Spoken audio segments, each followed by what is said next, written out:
This is Stephen Platinum, your friend in wrestling, with Platinum, wait, with what's worth watching this week in wrestling. What's worth watching this week in Hey, yeah, there's the 5 W's. I did it. Are you guys proud of me?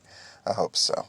In any case, we're just going to jump into it. What was the wrestling worth watching on the major shows, both on television and YouTube?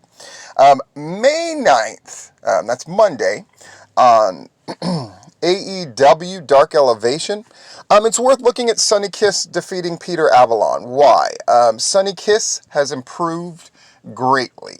That is my major takeaway from that show. Raw, there's really nothing I would go out of my way. My definition of what's worth watching is either something so good or so bad that I would go out of my way to recommend to one of my friends at least to watch it. And there was nothing on Raw that I thought warranted any of my friends knowing about it to watch it. Does that make sense? Like Jeff G. Bailey, for example. There are certain matches that I personally like or enjoy that I don't think he necessarily would to the degree that I would recommend them, but chances are I would find another friend who would be into it.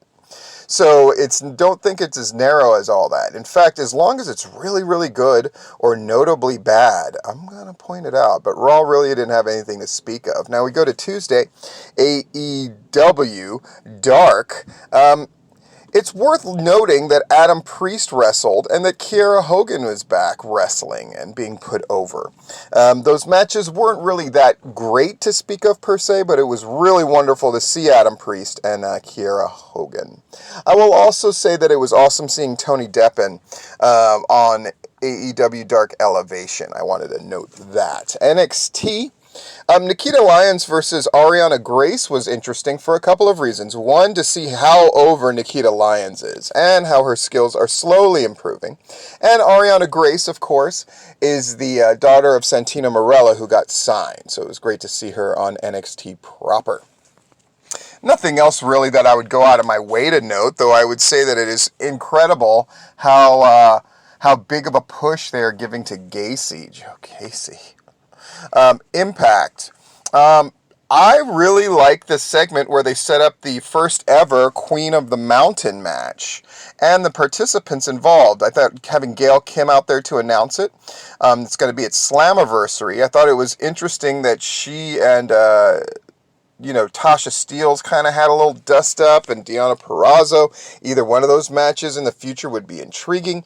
But champion Tasha Steelz is going to defend against Chelsea Green, Deonna Purrazzo, Jordan Grace, and Mia Yim on June 19th. And I got to say, all 5 of those participants feel like they should be in that match, and it feels really earned. Great job with that segment. All the other matches, though, even though some of them were better than others or whatever, really, again, would I recommend that any of my friends watch it? If you're listening, you're a friend of mine. I appreciate that. New Japan.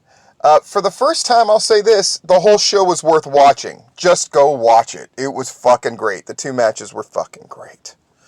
Smackdown. Riddle versus Sami Zayn was definitely worth a look. I thought that end segment with the Bloodline and RK Bro was worth seeing as well. And then finally on Rampage, Scorpio Sky against Frankie Kazarian. A really good wrestling match, and the way that they went about it and structured it, I thought was, kind of wrestling 101 stuff, and definitely worth checking out. In any case, this has been Stephen Platinum, your friend in wrestling, with what's worth watching in wrestling this week.